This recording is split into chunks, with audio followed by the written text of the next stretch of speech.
अगर आपकी annual income 12 lakh से कम है तो अब आपको कोई भी टैक्स नहीं देना, लेकिन 12 लाख से 1000 रुपए ज्यादा इनकम होने पर भी आपको सिर्फ 1000 रुपए का ही टैक्स पे करना होगा। लेकिन न्यू टैक्स रिजीम में जो चेंजेस हुए हैं इनसे आपको कुछ फायदा भी होने वाला है या सरकार ने आपका सिर्फ बेवकूफ बनाया है? क्या शेयर मार्केट या म्यूचुअल फंड से जो आपकी इनकम हुई है उस पर भी आपको कोई टैक्स पे नहीं करना? अगर आप ओल्ड टैक्स रिजीम में अपनी आईटीआर फाइल करते थे तो अब उसका क्या होगा? आपकी पीपीएफ की सेविंग, इंश्योरेंस का प्रीमियम, आपका एचआरए जिस पर आपको ओल्ड टैक्स रिजीम में छूट मिल जाती थी उसका क्या होगा? आज हम इन्हीं सारे पॉइंट्स पर बात करेंगे। हमारे चैनल का एकमात्र उद्देश्य भारत के हर इंसान को फाइनेंशियली एजुकेट करना है। हम इस चैनल पर पैसे से रिलेटेड सारे पॉइंट्स पर बात करते हैं, वो भी बहुत आसान शब्दों में। अभी तक हमारे पास टैक्स फाइल करने के लिए दो टैक्स रिजीम थी। ओल्ड टैक्स रिजीम जिसमें 5 लाख तक की इनकम पर कोई टैक्स पे नहीं करना पड़ता था, और न्यू टैक्स रिजीम जिसमें 7 लाख तक की इनकम पर कोई टैक्स नहीं देना था। लेकिन ओल्ड टैक्स रिजीम में आप एटीसी और एचआरए जैसे बहुत सारे डिडक्शन ले लेते थे,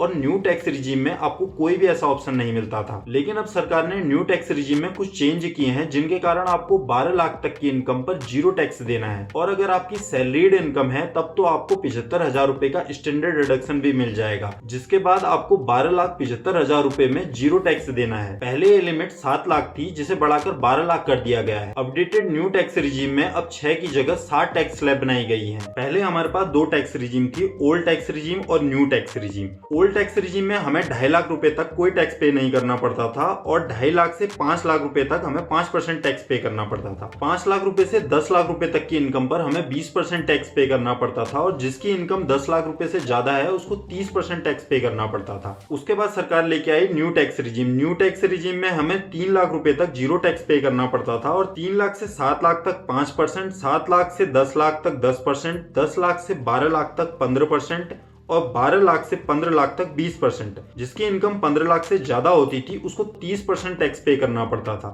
लेकिन ओल्ड टैक्स रिजीम में कुछ फायदे थे। इसमें सरकार हमें सेक्शन 80C और एचआरए जैसे डिडक्शन दे देती थी। लेकिन अगर किसी की सैलरीड इनकम है तो ओल्ड टैक्स रिजीम में उसको 50,000 का स्टैंडर्ड डिडक्शन मिल जाता था, और इसके साथ ही 12,500 की रिबेट भी मिल जाती थी, जिससे अगर किसी की इनकम 5 लाख से कम है तो उसको 0 टैक्स पे करना पड़ता था। न्यू टैक्स रिजीम में हमें ऐसे कोई भी डिडक्शन के लिए छूट नहीं मिलती थी, सिर्फ एक रिबेट मिलती थी 20,000 की। मतलब अगर किसी की इनकम 7 लाख रुपए से कम है तो उसको 0 टैक्स पे करना पड़ता था, और साथ ही सैलरीड एम्प्लॉय को यहाँ पर 75,000 का स्टैंडर्ड डिडक्शन मिल जाता था। कल हमारी वित्त मंत्री सीतारमण जी ने न्यू टैक्स रिजीम में कुछ अपडेट किए हुए हैं। इस अपडेटेड न्यू टैक्स रिजीम में आपको 4 लाख तक कोई टैक्स पे नहीं करना। 4 लाख से 8 लाख तक जो 4 लाख का अमाउंट है इसमें आपको 5% टैक्स पे करना है। 8 लाख से 12 लाख में जो 4 लाख का अमाउंट है इस 4 लाख पर आपको 10% टैक्स पे करना है, और 12 लाख से 16 लाख पर 15%, 16 लाख से 20 लाख पर 20%, 20 लाख से 24 लाख पर 25%, और जिसकी इनकम 24 लाख से ज्यादा है उसको यहाँ पर 30% टैक्स पे करना है। अब आप कहेंगे कि अभी तक तो मैं कह रहा था कि 12 लाख तक आपको 0 टैक्स पे करना है, और यहाँ पे मैं बता रहा हूँ कि 4 से 8 में 5%, 8 से 12 में 10%। तो यहाँ पे है ऐसा कि 4 लाख से 8 लाख तक का जो 4 लाख का अमाउंट है इसमें आपके 5% के हिसाब से 20,000 का टैक्स बनेगा, और वहीं जो 8 लाख से 12 लाख का अमाउंट है इस 4 लाख के अमाउंट पर आपको 10% टैक्स पे करना है।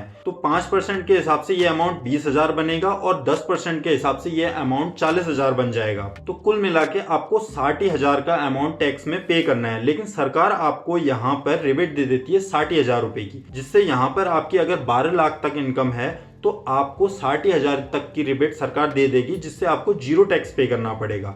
लेकिन अगर आप सैलरीड एम्प्लॉय हैं तो सरकार यहाँ पे आपको 75,000 का स्टैंडर्ड डिडक्शन भी दे देती है, जिसके बाद आपकी 12,75,000 रुपए तक की इनकम पर आपको 0 टैक्स पे करना है। अभी आपने समझ लिया कि हमारे पास पहले 2 टैक्स रिजीम हुआ करती थी, ओल्ड टैक्स रिजीम और न्यू टैक्स रिजीम। अब न्यू टैक्स रिजीम में सरकार ने कुछ अपडेट किए हुए हैं, तो अब हम ये देखते हैं कि इन अपडेट के बाद हमको कितनी सैलरी पर कितना टैक्स पे करना पड़ेगा। यहाँ पर मैंने 2 टेबल बनाई हुई है, एक है न्यू टैक्स रिजीम और एक है अपडेटेड न्यू टैक्स रिजीम। मतलब 2024-2025 के लिए जो हम आईटीआर फाइल करेंगे वो अभी भी हम न्यू टैक्स रिजीम से ही करेंगे, जिसमें हमें 7 लाख तक की इनकम पर टैक्स नहीं देना पड़ेगा, लेकिन उसके बाद टैक्स देना पड़ेगा। और जो ये अपडेटेड न्यू टैक्स रिजीम आई है ये हमारी अगले वित्तीय वर्ष से काम करेगी। मतलब न्यू टैक्स रिजीम में जो भी चेंजेस हुए हैं ये फाइनेंशियल ईयर 2025-2026 पे लागू होंगे। लेकिन अगर आपकी इनकम 10 लाख है तो आपको 0 से 3 लाख रुपए पर कोई टैक्स पे नहीं करना। 3 से 7 लाख रुपए पर आपको 5% के हिसाब से 20,000 रुपए देने पड़ जाएंगे और 7 लाख रुपए से 10 लाख रुपए तक आपको 10% के हिसाब से लगभग 30,000 रुपए पे करने पड़ेंगे। तो अगर आपकी इनकम 10 लाख रुपए है तो आपको 50,000 का इनकम टैक्स पे करना पड़ रहा था। वहीं न्यू टैक्स रिजीम में आपकी अगर इनकम 10 लाख रुपए है तो आप वैसे ही 12 लाख से नीचे फॉल कर रहे हैं, जिसमें आपको 0 से 4 लाख रुपए पर 0 और 4 से 8 लाख रुपए में 5% इनकम टैक्स पे करना पड़ता और 8 से 10 लाख रुपए में 10% के हिसाब से इनकम टैक्स पे करना पड़ता। लेकिन आपको यहाँ पर रिबेट मिल जाती है।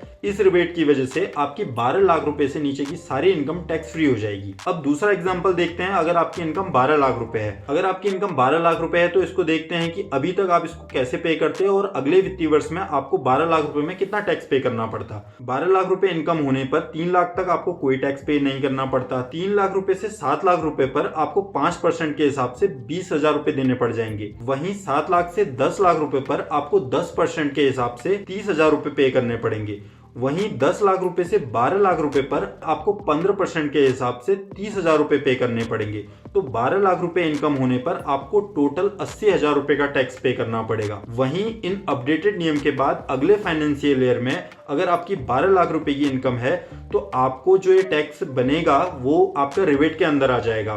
तो उतने की आपको रिबेट मिल जाएगी, जिस वजह से आपको 0 टैक्स पे करना पड़ेगा। अब बात करते हैं, अगर आपकी इनकम 12 लाख से 1 रुपए भी ज्यादा है तो आपको कितना टैक्स पे करना पड़ेगा इस वाले फाइनेंशियल ईयर में और अगले फाइनेंशियल ईयर में आपको कितना टैक्स पे करना पड़ेगा। अगर 12 लाख रुपए से आपकी इनकम ज्यादा है तो आपको यहाँ पे 80,000 रुपए पे करने पड़ेंगे अगर 1 रुपए भी ज्यादा होती है। और न्यू टैक्स रिजीम में अगर आपकी इनकम 12 लाख से 1 रुपए ज्यादा है तो आपको 4 से 8 लाख वाली स्लैब के 5% 20,000 रुपए ये पे करने पड़ेंगे। 8 से 12 लाख रुपए की जो आपकी इनकम बनेगी इस पे 10% के हिसाब से 40,000 रुपए पे करने पड़ेंगे। तो टोटल आपको 60,000 रुपए पे करने पड़ेंगे। अभी तक आपको 12,001 रुपए में 80,000 रुपए पे करने पड़ रहे थे और 12,001 रुपए में अब नए नियमों के बाद आपको 60,000 रुपए पे करने पड़ेंगे। अब आपको लग रहा होगा कि अगर आपकी इनकम 1 रुपए ज्यादा है तो आपको 60,000 रुपए पे करने हैं और जिसकी 1 रुपए इनकम कम है उसको 0 टैक्स पे करना पड़ रहा है। यही देखते हुए सरकार ने पिछले फाइनेंशियल ईयर में हमें मार्जिनल रिलीफ की सुविधा दी। ये सुविधा पहले सिर्फ जिसकी इनकम 50 लाख रुपए से ज्यादा है उसको मिलती थी। मार्जिनल रिलीफ की सुविधा होने से आपको 12 लाख रुपए से 1 रुपए ज्यादा इनकम होने पर सिर्फ 1 रुपए टैक्स पे करना पड़ेगा। ये सुविधा हमें करंट फाइनेंशियल ईयर में भी मिलेगी, मतलब फाइनेंशियल ईयर 2024-25 में भी हम इस सुविधा का लाभ ले सकते हैं। लेकिन वहां पे ये कैलकुलेशन 7 लाख रुपए से ऊपर की इनकम पर होगा, यहाँ पे ये 12 लाख रुपए से ऊपर की इनकम पर होगा। अब एक बार इसे समझ लेते हैं। हम ये मान के चलते हैं कि आपकी एक सैलरीड इनकम है। अब मान लो आपकी सैलरीड इनकम 12,75,000 रुपए है, लेकिन 12,75,000 की एनुअल इनकम होने पर 75,000 का स्टैंडर्ड डिडक्शन मिल रहा है। उसके बाद हमारी इनकम 12 लाख रुपए हो गई। अब इस 12 लाख रुपए पर आपको रिबेट मिल जाएगी जिससे आपको कोई टैक्स पे नहीं करना पड़ेगा। अब अगर आपकी इनकम 12,80,000 है तो आपको 75,000 का स्टैंडर्ड डिडक्शन मिल जाएगा, जिसके बाद आपकी इनकम हो जाएगी 12,05,000। अब इस हिसाब से आपको टैक्स पे करना पड़ता। 5,000 की आपकी इनकम बढ़ने से आपको 60,750 रुपए का टैक्स पे करना पड़ जाता। लेकिन सरकार ने ये देखा कि जिसकी इनकम 12 लाख है उसको तो 0 टैक्स पे करना पड़ रहा है।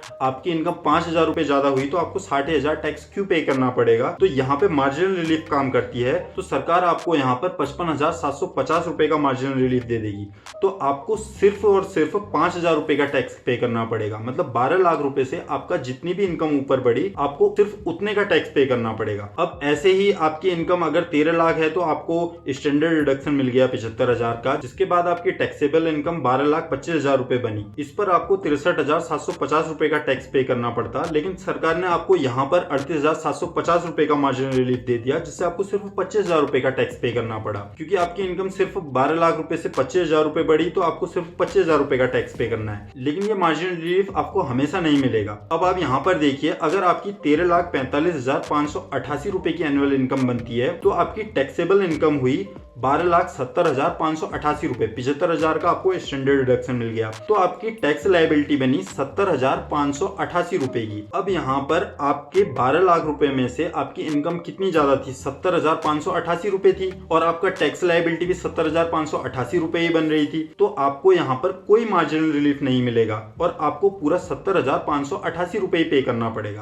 अब इसके बाद अगर आपकी इनकम 2 रुपए ज्यादा बढ़ गई, 13,45,600 रुपए अगर आपकी एनुअल इनकम है, तो स्टैंडर्ड डिडक्शन काटने के बाद आपकी टैक्सेबल इनकम बनी 12,70,600 रुपए। तो यहाँ पर आपकी टैक्स लायबिलिटी बनी 70,590 रुपए। आपकी इनकम 12 लाख रुपए में से 70,600 ज्यादा थी, लेकिन अब यहाँ पर आपको 70,600 का टैक्स नहीं देना पड़ेगा, आपको टैक्स देना पड़ेगा जो आपका टैक्स बनता है, 70,590 रुपए। तो आप यहाँ पर समझ गए होंगे कि अगर आपकी टैक्सेबल इनकम 12 लाख रुपए से 12,70,588 रुपए है, तो यहाँ पर आपको अपनी टैक्स लायबिलिटी के हिसाब से टैक्स पे न करके सिर्फ उतना अमाउंट पे करना पड़ेगा जो 12 लाख रुपए से ज्यादा है। और इस 12,70,588 रुपए के अमाउंट के बाद आपको फिर अपनी टैक्स लायबिलिटी के हिसाब से टैक्स पे करना पड़ेगा। तो अब आप अच्छे से समझ गए होंगे कि न्यू टैक्स रिजीम में जो अपडेट आया हुआ है इसमें आपको कितना फायदा होने वाला है और इस करंट फाइनेंशियल ईयर में आपको कितना टैक्स पे करना पड़ेगा। दरअसल सरकार अगले साल 8 पे कमीशन लाने वाली है, जिसमें लगभग सभी की सैलरी बढ़ेगी, और जब सबकी सैलरी बढ़ेगी तो इन टैक्स स्लैब में ज्यादा किसी को फायदा नहीं होगा क्योंकि सबकी इनकम बढ़ चुकी होगी।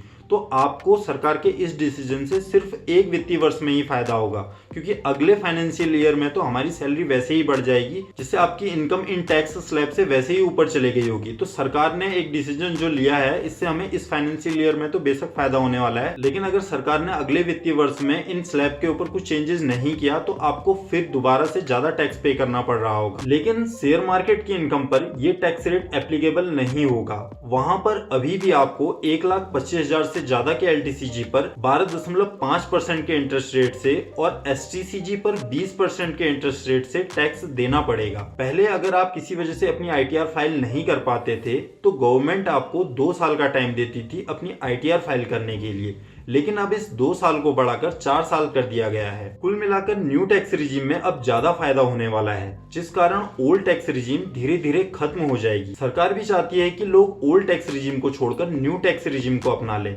इसी वजह से इस बार वित्त मंत्री जी ने ओल्ड टैक्स रिजीम के बारे में एक भी बात नहीं बोली है। ओल्ड टैक्स रिजीम में आपको ATC और HRA जैसे डिडक्शन मिल जाते हैं, लेकिन इन डिडक्शन को लेने के बाद भी आप 5 लाख से ऊपर की स्लैब में आ जाओगे और आपको टैक्स देना पड़ जाएगा। अगले वीडियो में हम ओल्ड टैक्स रिजीम और न्यू टैक्स रिजीम का एक डिटेल कंपैरिजन करेंगे, जिसमें हम समझेंगे कि अब आपको किस टैक्स रिजीम में कम टैक्स देना पड़ेगा। अगर आप जानना चाहते हैं कि सरकार खूब सारा पैसा छापकर गरीबी दूर क्यों नहीं कर देती, तो आप इस वीडियो को देख सकते हैं। और अगर आप ये जानना चाहते हैं कि कैसे आप बैंक में पैसा रखे रखे गरीब हो रहे हैं, तो आप इस वीडियो को देख सकते हैं।